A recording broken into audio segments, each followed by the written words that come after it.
Thanks for joining us here on 9 News Plus. I'm here with 9 News reporter Angeline McCall. Angeline, you've got a story of what generally appears to be a police overreach with perhaps some racial implications. So I'll leave it to you to kind of tell this pretty, I think it's safe to say, provocative story, correct? Complicated. Provocative would be, I think, as some might describe it, certainly the people in the neighborhood as well as the family of this woman that this happened to. So to kind of set the scene, this is a story about 77-year-old Ruby Johnson. She lives in Montbello. It's a community here in northwest Denver. If you're not familiar with it, it's kind of near the airport. A lot of the residents there, majority are Latino, Hispanic, and African American, and Ruby is African American. And so she's lived there for several decades, 40 years, single mom, raised her family in this home. And as far as all her neighbors know her, very quiet, kind of reserved, stays to herself. It's never really caused any problems at all. And so January 4th, 2022, she ended up hearing this very, very loud bullhorn saying that whoever lives in this home at her address needs to come out. So she comes out and she is greeted by an entire SWAT team, by what is an armored vehicle that some might say looks like like a military tank. And so she was obviously very confused. Why is this happening to me? Why are you here at my home? Turns out police had a search warrant connected to a stolen truck in downtown Denver, and it had multiple guns inside, along with cash and drones, some other high-priced items. But really what police were looking for were those guns. And so police ended up essentially taking the word of this owner of the vehicle, of the stolen truck. He had an old iPhone in his truck at the time. And so if you're familiar, there's this app called Find My iPhone. You can kind of track it. And a lot of people, like I share my location with my mom, my brother. So it's, pretty popular nowadays. And so he had it on. He was sharing it with his current device. And he started tracking it. And it turned out that it pinged. So some might say picked up on it. Yep. Yeah, tracked it to Ruby's home on January 3rd. And so police say that they took that as evidence, but there's really no indication that they surveyed the home, that anyone kind of went by the neighborhood to see, hey, who lives here and whatnot. Really just took that iPhone ping at face value and suspected that the guns were in that house. It turned out they didn't find anything at all, and neighbors and her family, they all believe, if this had happened in a different neighborhood, say like Cherry Creek, an area which is more affluent, that maybe police would have done more checks and balances to ensure that they were suspecting the right person, the right home. And what's interesting is that the owner of the stolen truck, he was tracking it for several hours, and it turned out to be at a McDonald's, 7-Eleven, but police told him, as he relayed to us, that they didn't have enough manpower or resources to drive by those locations. They also wanted a longer time frame for that ping to stay in place, but even when he was trying to share that with police, they kind of waited until it was at a residence. And so that's what ended up happening, and she is traumatized. She didn't want to be in her home. She didn't want to sleep there for the days following that. She ended up going to Houston for a pretty significant amount of time to be with family down there because she just didn't really want to be at home anymore. And I guess one initial question that comes up is what has the police's official response been to this? Yeah, so we did talk to Denver police, and their response was that they had this evidence, and when you have a search warrant, you have to basically lay out the evidence from the police investigative work, and then that goes to a judge. They can sign off on a warrant, and then that also goes up to the district attorney's office. And so their kind of response to us was that if there were questions about the policing or the evidence that was collected during this process, that it should have been questioned essentially at the DA level or at the judge's level. But when asked about, why they kind of took this approach, they seemed to indicate that they had reason to believe that it was there because it was kind of there for pinging for several hours.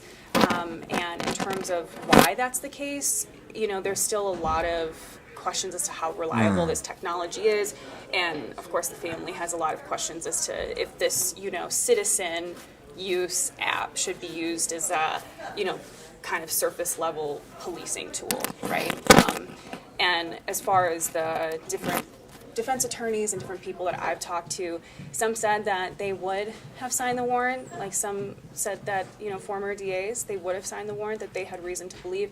And then on the other hand, I've had many people say that they wouldn't have signed that warrant too, saying that they didn't believe that because there was, in their opinion, as far as the court documents laid out, really no on-the-ground police work, that they would not have signed that warrant, or they would have gone back to the police and said, hey, can you drive by the house and see if the truck is outside that we're looking for? Can we, maybe survey the area, see if there's a lot of activity going in and out, that kind of thing, but probably would have not. And so, yeah, there's questions as to how this technology is used, can it rightfully be used, when is it an overreach, and ultimately if it should have been used in this situation.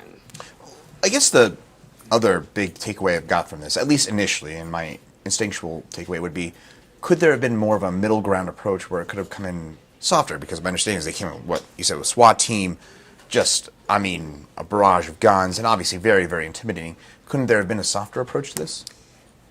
Yeah, a lot of people argue that there could have been a better approach. DPD said that this was the most gentle approach that they would have used when weapons are involved.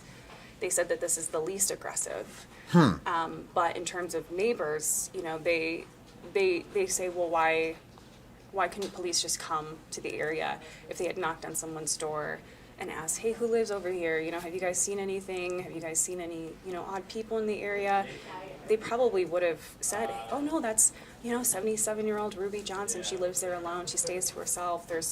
And so there's a lot of questions from neighbors as to why there was no additional questions about who lived in that house, or why the approach wasn't different. And I think if you or me, right, if you're at home and you hear this, she was watching TV, you hear this, hey, come, anyone in the home here, come outside. Obviously that's very jarring. Yeah. And so neighbors say they don't want this to happen in their neighborhood, and they also don't want this to happen in other neighborhoods unless it's absolutely warranted. My understanding from your reporting that Montbello in this area has a particularly high number of these no-knock warrants, right? This is something that's kind of pervasive in these neighborhoods, right? Not no-knock. They're actually considered knock-and-announce warrants. Okay. Yeah, there's, there's a lot of different ways to describe, but this is actually called a knock-and-announce warrant. Okay. Where police show up, they announce themselves over a bullhorn, essentially, that they indicate their presence. And so even though it's knock and announce, it's not like knock and announce, like we're knocking on your door asking you to come out. This is still, very obviously jarring to people. And so when you're talking about the incidents in this neighborhood, yes, we looked at the different data with our 9 Wants to Know team. Investigative producer Zach Newman kind of took a look at the data about these specific knock and announce SWAT search warrants. And what we found, the 2 highest neighborhoods that had these types of warrants were in Montbello, which has a very diverse population, as well as Westwood, which has a very specifically high Latino population. And so as far as you can see from the information, they're using this specific type of policing, more aggressive policing in these neighborhoods. In terms of the conversion rate, how often are those successful, how often are those not successful, we didn't have as much clarity on that, but we do know that, the police response is this is how they approach the residents in these neighborhoods from what the data is showing. Do you speak or ask police about if there's a reason why these neighborhoods in particular seem to be a bit more targeted for these types of warrants? We did ask them, and their, response was when there's weapons involved, this is their approach that they're going to use, as well as why. They didn't really give a clear indication as to why, but, they did say that this, like I've previously mentioned, that this would be the most gentle approach, whereas, say like a true no-knock would be obviously very, very aggressive. So, yeah, in terms of why police did this way, the best indication that they gave to us during the interview that we had with one of the division chiefs, he said that, obviously officers are going to be nervous if they think that there's someone that stole 6 guns out of a vehicle and they're in a home. Now there's 6 guns, one being an assault rifle style weapon. They're going to go in this way because they don't want to endanger their police officers, their SWAT officers. And of course, that is logical, right? Like, you can see it from both sides. Totally get it. Yep. But again, this is where the family says that there should have been, if you're going to go in that way, you've got to be sure that you're asking of the right location, the right person.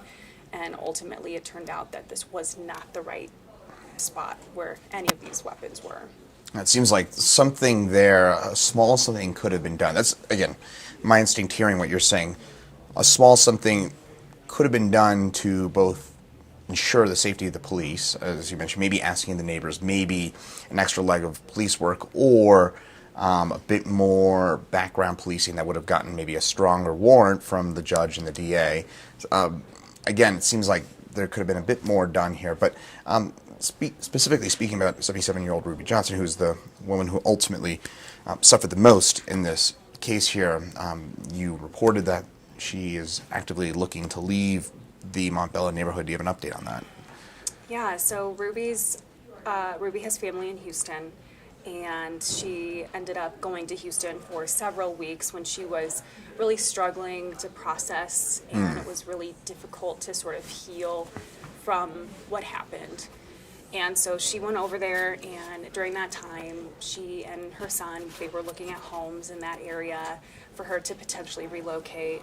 She said one of the hardest things about relocating for her, she's been a member of this church that she goes to for several decades. It's her community, it's her family, her support, team, her support group. And they've also, walked alongside her during these last several months after everything happened. And she said that would be the one thing that would keep her here, would be her church family. But ultimately right now, it's just one of those things where you don't feel comfortable at home, and she has grandchildren, she has her own children, and many of them are still in this area, and she doesn't want them to come over anymore. She doesn't want her grandkids to come over because she worries, well, what if I'm still suspected of something? What if this happens again? What if I wasn't home alone during that time? What if my grandkids were here and they didn't understand? And what if they were, not very calm? What would have happened? Would they have been put in handcuffs? What kind of impact would that have on their life? And so ultimately, she doesn't feel safe in her own home anymore. She doesn't want to stay in the area. She's really questioning what her next steps are. And that's, I think, talking to her, the saddest thing to hear out of this, right? Because you can go back and forth all day. You can say, back and forth, what could have been done differently? What could have been this? But at the end of the day, this still happened to her. And she doesn't feel like she wants to remain in the community that she's built her life in. And on top of that, the people that are close to her say that she's not the same person anymore. That she's, more reserved, more quiet, more stays to herself. And these are the years when you're supposed to be the happiest, right?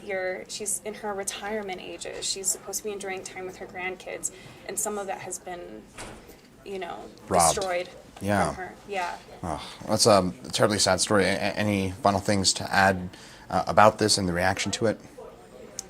Neighbors, they want answers. The legislator that represents that area, Representative Jennifer Bacon, who you spoke with, who's featured in the story, they want answers. And while all of them believe that this wouldn't have happened in Cherry Creek, in Hilltop, in, name it, whatever neighborhood that comes to mind for you here in Denver, what you can't escape from is that the people that live in this community do not believe that this would have happened somewhere else.